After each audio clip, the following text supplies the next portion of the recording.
நம்ம எல்லாருமே எக்ஸ்பெக்ட் பண்ண மாதிரி டீம் இந்தியா ஒரு பயங்கரமான மார்ஜினில் நேற்று ஜிம்பாப்வே வின் பண்ணிட்டாங்க. இந்த மாதிரியான ஒரு ஹியூஜ் மார்ஜின் ஆஃப் விக்ட்ரி வந்து இந்த ஒரு மேட்ச் மட்டும் இல்லாமல் நெக்ஸ்ட் நடக்க போகிற வெஸ்ட் இண்டீஸ் மேட்ச்லையும் கண்டிப்பாக கண்டினியூ ஆகும்ட்டு நினைக்கிறேன். இப்போ நேற்றைய மேட்சை பற்றி சொல்லணும்னா நேற்று உண்மையிலே இது சென்னை பிச் தானா அப்படின்ற மாதிரியான ஒரு டவுட்டை தான் வந்து நமக்கு நேற்று டீம் இந்தியா கொடுத்தாங்க.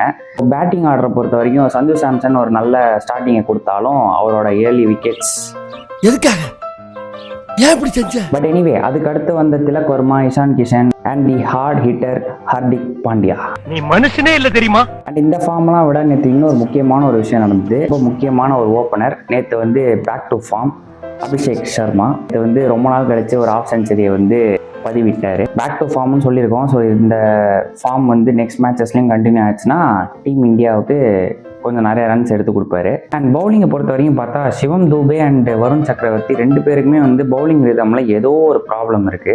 வருண் சக்கரவர்த்தி பால் கூகுளி டெலிவர் பண்ணாலுமே வந்து அதை 6 அடிச்சு முடிச்சிடுறாங்க. அண்ட் சிவம் தூபே நேற்று மேட்சை பற்றி சொல்லணும்னா இவ்வளவு மேலே இல்லப்பா, இவ்வளவு மேலே இல்லை.